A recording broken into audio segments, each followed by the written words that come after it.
is this a big test now for Arne Slot? Because following on from Jurgen Klopp and the standards that he set, those expectations are higher, and you can't afford to lose many games, can you? No, and I also think coming in and being so successful so quickly also knocks up the expectation levels, because straight away we're starting to say, oh, well, can Liverpool challenge Manchester City this season? So this is just a little bump in the road because it is new. It's a new sort of style that players are adapting to. I think Forest did well in terms of they didn't leave a lot of space in behind, so Liverpool couldn't quite exploit that. They had a lot of possession, but they just didn't have that, I suppose, cutting edge in the final third. But they'll all be things that they're working on. And I thought when the subs come on, didn't really make an impact. And I suppose that's something that we've said with Jurgen Klopp. His in-game changes have been so effective for Liverpool over the years. So it's about him getting used to the players getting used to him. There was probably always going to be ups and downs in the first season coming in. But I think because he made such a good start, we were all like, oh, this Liverpool side can certainly challenge Manchester City. But the big thing is, you've got Arsenal playing Manchester City next weekend. If Liverpool go to AC Milan on Tuesday and then win against Bournemouth at the weekend, suddenly we're forgetting completely about that game. Oh, yeah. And this is how quickly the season's going to change and the ups and downs. The other thing we were talking before the show was, we were just saying about Liverpool needing more patience. It felt very much when Jurgen Klopp was in charge, was like he had to score on every opportunity, he had to go for the jugular every single time. Whereas when you watch Arsenal and Manchester City, they are so patient in their approach to the game, in the way that they think out attacks and they draw players out of positions. That's how Liverpool are going to play this season, so it's going to be exactly the same. Patient, that was the word I was looking for. Stephen, as we know, you are an international jet setter, and you are heading out to Milan. I am. After this, so enjoy the trip. Thank you. Will Liverpool enjoy the trip? How big a game is this in the context that you have just described? If they get the next two as good results, then Forest will be forgotten. Well, you've got to make sure that you start your Champions League competition well. You've got to get off to a good start, and that will be 3 points for Liverpool. AC Milan I think they're 5 points from the first 4 games, so it's not been the greatest of starts for them. First win at the weekend, they won 4-0. But you look at Liverpool now and say they'll have learnt lessons from the weekend, how to be more patient.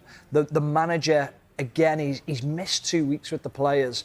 And that's a lot for a manager when they first come into a club. And he's not the only manager. There's managers throughout the leagues who also need to work with the players.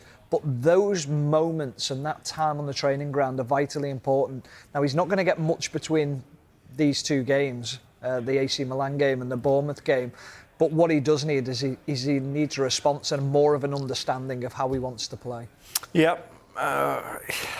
Only one signing this summer. Much has been made of that. Federico Chiesa, how key is it to get him up and running as soon as possible? Yeah, it's another option for Liverpool, and I think we all sort of said that he could be the bargain of the summer, because we know the qualities that he's got. We just know that he's suffered with injuries. So if they can get him fit and available, obviously with lots of games coming up, just gives an opportunity to rotate players. So yeah, it'll be interesting to see, because when the transfer window was on, we were all saying, do Liverpool need that holding midfielder? They couldn't quite get the player that they wanted to get, so they weren't just going to bring somebody in just for the sake of it. And I think they've looked at Chiesa and thought, actually, he could be a bargain, so get him fit and firing. It certainly could be a good signing. Yeah, the preparations for the Champions League well and truly underway for Liverpool.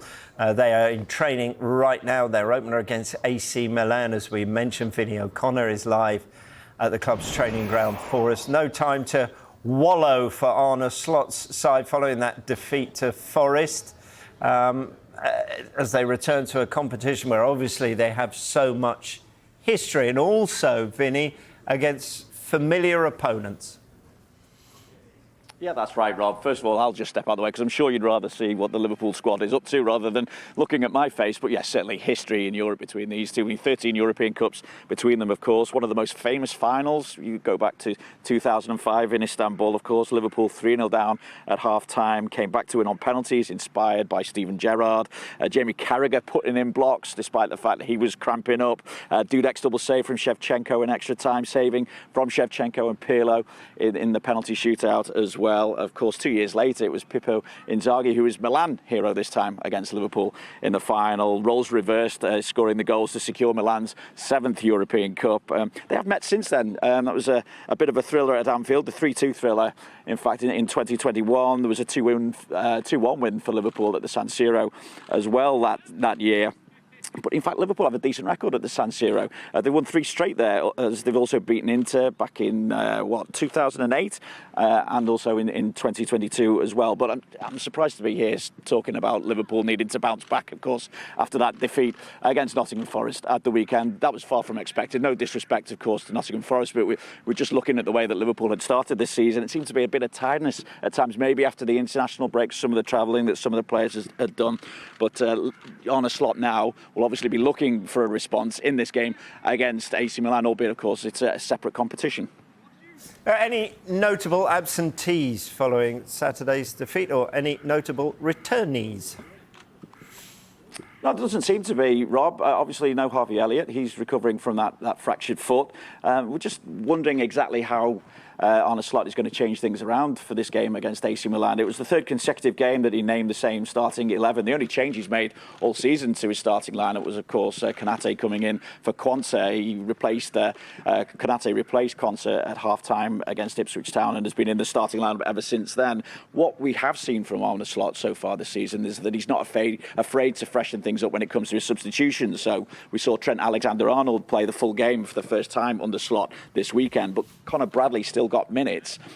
Trent Alexander-Arnold kind of pushed into midfield for the last half hour or so with that change that was made. Bradley coming off Alexis McAllister, who'd had injury concerns, I think, through the international break.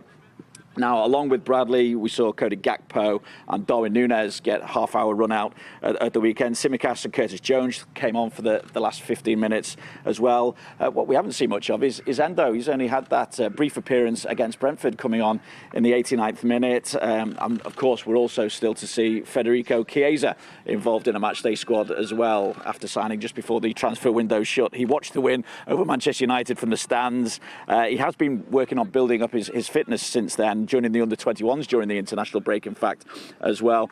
When we spoke to Arne Slot last week, he said he'd been able to train with the first team group about 3 or 4 times. He is out there, of course, as we can see at the moment.